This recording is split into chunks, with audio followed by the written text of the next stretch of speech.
どうもー、ベルです。今回は、ドゥームステイの並走の装置についての攻略をやっていこうかなと思います。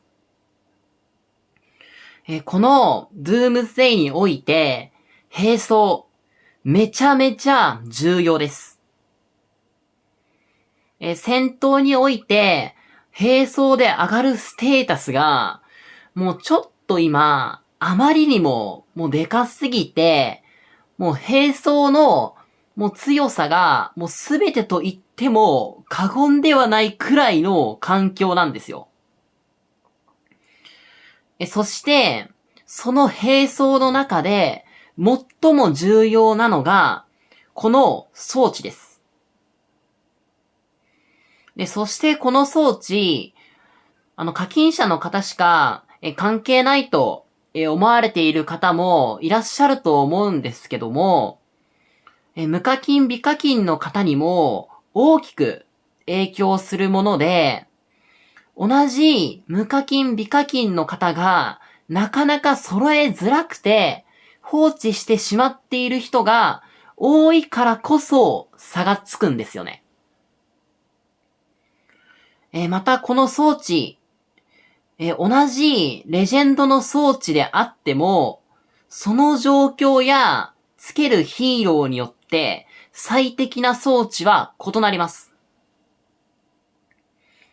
最適な装置をつけていくことで、相手より有利に戦いを進めていくことができるようになると思いますので、ぜひ今回の動画が参考になれば嬉しいなと思います。では、早速やっていこうと思うんですけども、まず大前提として、この並走の装置は2つ装着することができます。なので、5部隊分、最終的に10個装置を集めていく必要があります。また、同じ装置をつけることはできないので、そこは注意が必要なんですけども、まずこれ、10個集めるの、ほんと大変なんですよね。で、なので、よほどの課金者でない限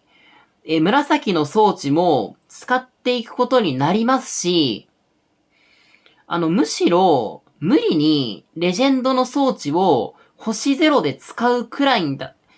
ったら、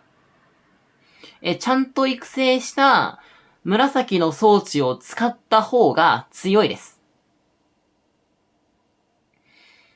そちらを前提として装置を見ていきたいんですけども、とりあえず、各装置の特徴を、見ていこうかなと思います。で、まず、紫の装置から、見ていこうと思うんですけども、現在実装されている紫の装置は3種類ありまして、こちらのナノピュリファイアと、プラズマブレード、そして高性能モーター、この3つですね。一つずつ、見ていこうと思うんですけども、これ、ナノピュリファイアとプラズマブレードは戦闘用で、高性能モーターは収集用ですね。で、収集用の装置については、これ、レジェンドのものはなくて、この高性能モーターのみになるんですけども、のみになりますので、先にサクッと、解説しちゃおうと思うんですけど、この高性能モーターは、課金では、入手できなくて、さらのイベントで、入手していくことができます。これ、私はちょっとめんどくさくて、ランクアップさせちゃってるんですけど、もうこれは悪い例です。ちゃんとしてる皆さんは、まず5つ入手して、それを収集用ヒーローすべてに、リーダーにしてるヒーローを5人につけていきましょう。で、そして、青の製造チップで、コツコツ、収集速度アップの、ステータス厳選をしていただくのが良いのかなと思います。では、気を取り直して、本題の戦闘用の装置を見ていきたいんですけども、まずは、ナノピュリファイア。で、こちらは、部隊攻撃と基本攻撃ダメージを上げれるものですね。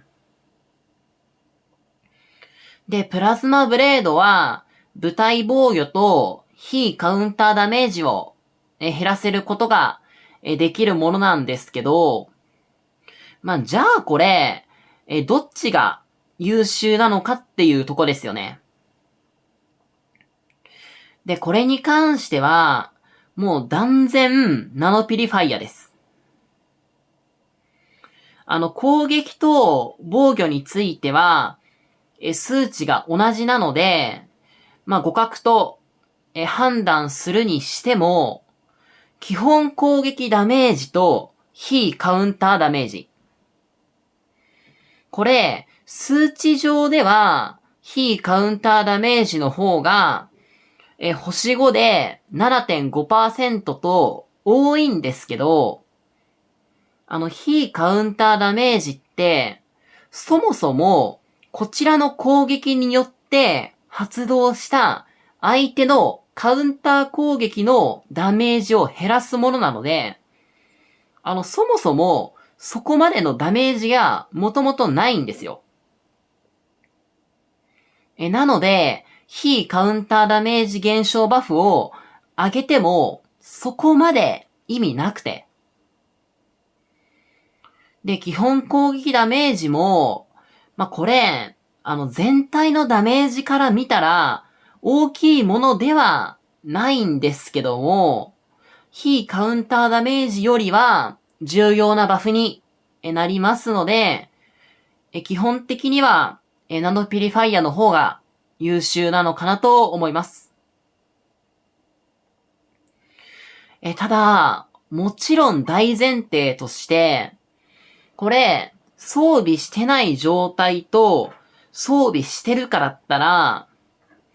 圧倒的に、もちろん装備していた方がいいわけで。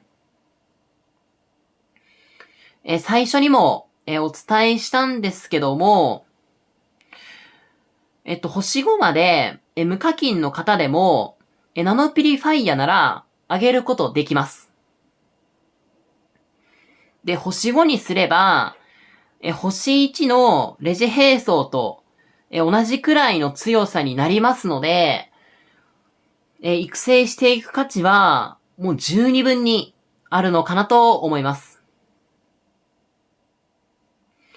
で、そして、このステータス厳選について、ちょっとこれ、注意点があるので、先に、お話しさせていただこうと思うんですけども、こちらは、基本的に、青チップの、厳選で OK です。ただ、おそらく、私が今、確認してる限りでは、青の製造チップだと、部隊ダメージバフとダメージ軽減バフ。この二つ、つかないです。私これ、つくんじゃないかなと思って、数千個は合計で、青チップ使ってやってるんですけど、一回もこれついたことなくて。むしろ、これ青チップで、ダメバフついたことある方いたら、むしろ教えていただきたいんですけど、ここまでやって、一回もつかないのは、さすがに、そもそも出ないくらいしか、考えられないので、おそらく、そうなのかなと思ってます。ただこれ、部隊ダメ、ダメージ軽減バフのために、紫チップを使う価値があるかと言われたら、それは微妙で。あくまで紫チップは、レジェンド以上の製造ステータスがつく可能性があるレジェンドの兵装に絞って使っていただいて、このナノピュリとプラズマブレードについては、青チップでステータス厳選をしていただくのが良いのかなと思います。で、このナノピュリファイアとプラズマブレードの入手方法なんですけど、こちらは週末のラッキーロッタリーや基地探索、これらで入手できたり、ナノピュリについては、初等レイドのミッション報酬、そして、シーズンショップでも入手できますね。で、シーズンショップについての動画でも、少しお話ししたんですけど、無課金、美課金の方が、シーズンショップで、まず最優先で取るべきものは、このナノピュリのかけらです。もうそれだけ、この装置には価値があるのかなと思ってます。そして、各週の週末に来る、基地探索。このイベント、ちょっと今は、出てないんですけど、無課金、美課金の方は、まず、紫の装置を取っていただくのがおすすめです。バンバン課金して、紫の装置をすでに星5に、していたり、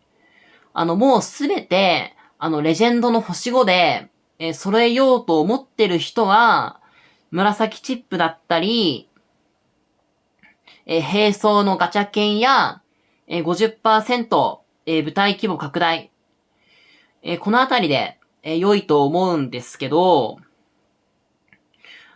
基地探索は、もう貴重な紫装置の入手機会なので、もうぜひ、ご活用いただくのが良いのかなと思います。では次に、レジェンドの兵装を見ていきたいんですけど、レジェンドの装置。それ何があるかというと、タレット、カモネット、ウォードローン、イオン化エネルギー装置、そして最後に、ここじゃなくて、ここで交換に行って、このショップにある、バトルコムレコーダー。この5つがありますね。で、簡単に言うと、タレットは、レイジ回転アップ。で、カモネットは、ダメージ&回復スキル。で、ウォードローンは、防御デバフ。イオン化エネルギー装置は、スキルダメアップと、バフ効果の、もう最強装置。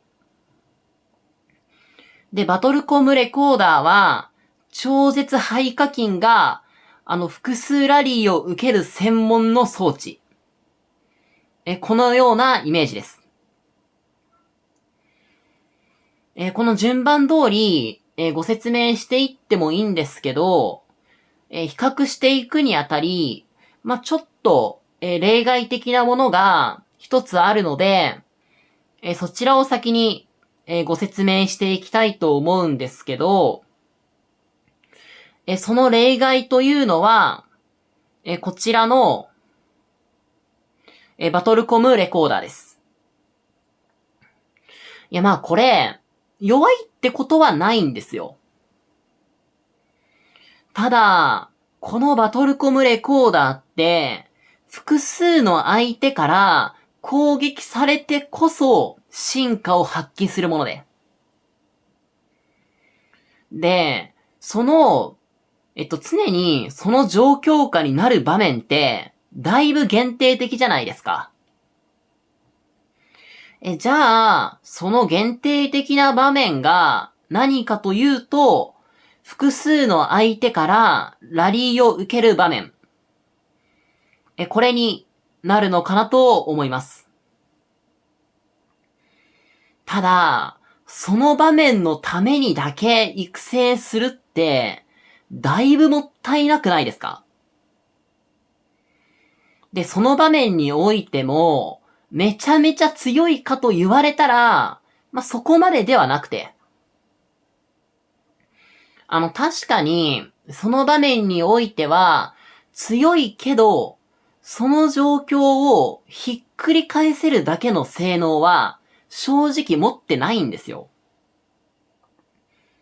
なので、これは、数千万、課金してるクラスの人が、もう、道楽半分で、作るのが正解で、普通の人が手を出すべきものではないです。私は手を出しません。なので、実質的に、レジェンドの装置は、現状4つと思ってもらって大丈夫です。なので、気を取り直して、やっていこうと思うんですけど、タレット、カモネット、ウォードローン、イオン化エネルギー装置。この中で一番強いのは、ダントツでイオン化エネルギー装置です。で、これなんで、一番強いかというと、これ、もうスキルダメージ上がるのがあまりにでかすぎて、で、このバフ効果も、結構でかくて、もう正直、火の打ちどころがないくらいのレベルなんですけど、一つ、致命的な欠点があるとするならば、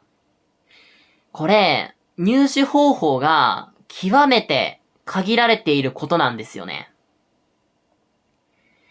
現在だと、初等レイドとシーズンショップでの交換でしか入手できなくて。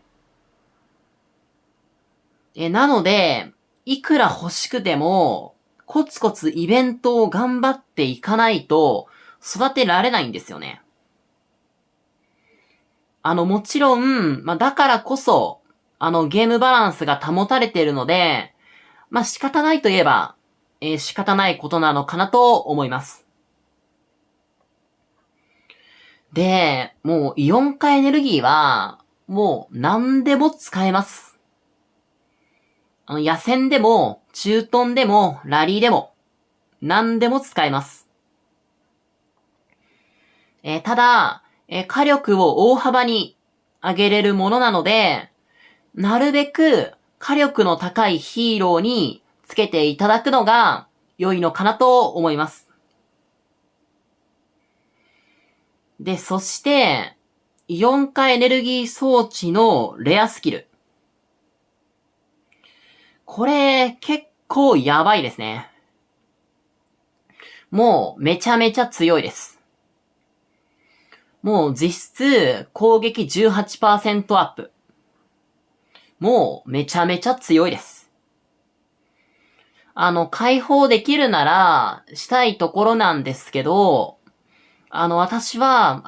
この後ご紹介する、タレットのレアスキル狙いで、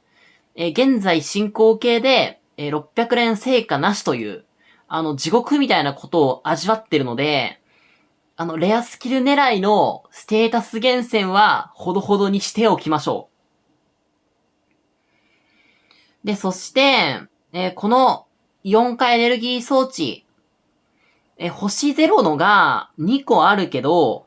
これはランクアップさせて一つにするべきか悩まれている方もいらっしゃると思います。で、これについて、お答えしていこうと思うんですけど、廃課金の方は置いておいて、普通の配下金ではない方は、2つ並行して育成して OK です。なので、まずは星0のを2つ揃えて、3つ目が入手できたら、1つ、星1にしていって、さらに4つ目が入手できたら、星1を2つにする。そんなイメージですね。ただ、6つ目が入手できた時って、星2が1つと、星1が1つの状態で、じゃあ次どうするかっていうとこなんですけど、製造ステータスの解放が、なんやかんやこれかなりでかいので、6つ目と7つ目については、星2にしたものをランクアップさせて、星3を先に作っていただくのが良いのかなと思います。で、そしてその後は、星1のを星3に上げて、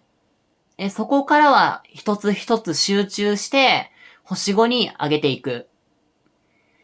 そのような育成方針が良いのかなと思います。ただ、無課金美課金の方は、装置を合計10個集めるのが、もうそもそもめちゃめちゃ大変だと思いますので、星3を作らずに、星1を3つ4つと、作っていくのも選択肢としてもう十分にありだと思いますので、現在の手持ちや今後の育成計画と相談して、決めていただくのが良いのかなと思います。では次に、タレットを見ていこうと思うんですけども、タレットは、こちら、部隊攻撃バフとレイジ獲得が魅力ですね。で、星5まで上げれると、基本攻撃につき、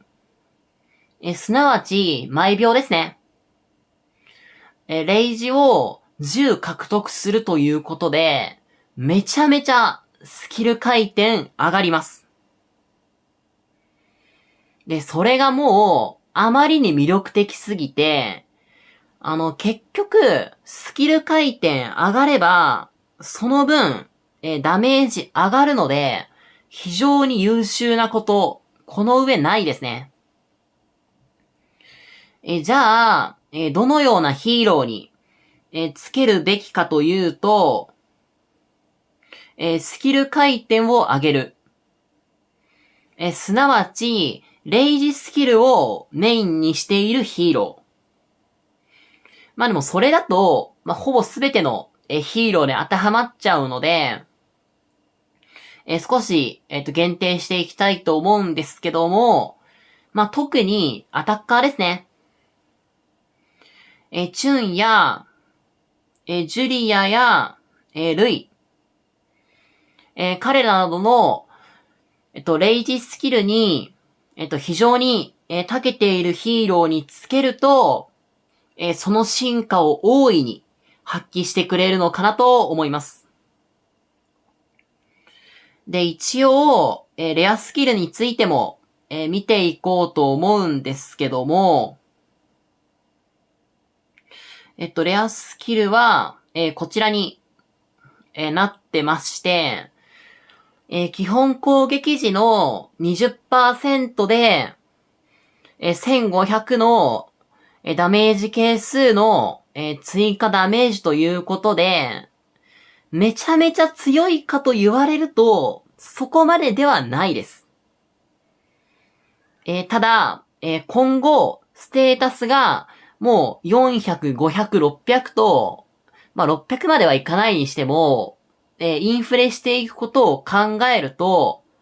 そのインフレしたステータスをさらに活かすことができるので、この追加ダメージスキルって、どんどん、価値が上がっていくと思うので、狙う価値はあります。ただ、本当に、私のこの厳選運の下振れどうにかなりませんか？本来だったらもう妥協すべきなんですけど、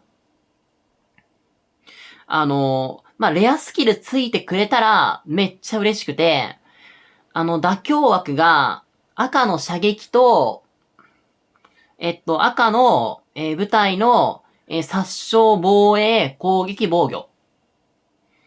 そして3% 以上の、部隊ダメージとダメージ軽減。そして、赤の移動速度を、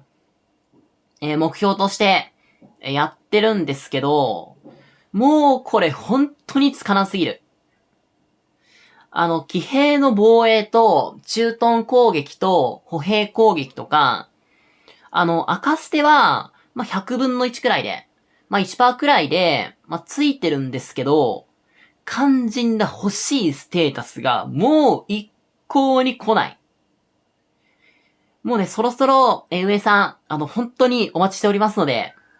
ぜひよろしくお願いできればと、思っておりますというのは、置いておきつつ、本当に、これ天井ないんで、無理ない範囲でやっていただくのが良いのかなと思います。では次に、カモネットに、ついてなんですけど、こちらは、非スキルダメージ減少バフが何よりも魅力ですね。で、そして、ダメージスキルもあるということで、私が一番最初に星5にした装置はこれです。そんなことは置いておいて、スペックが高すぎるがゆえに、汎用性も最強クラスだよねってなってる、イオン化エネルギーを除くと、レジェンドの装置の中で、最も汎用性があるのが、このカモネットです。非スキルダメージ減少バフと、回復効果ありますので、駐屯でも使えるのはもちろん、野戦やラリーでもダメージ効果あるので、全然使っていけます。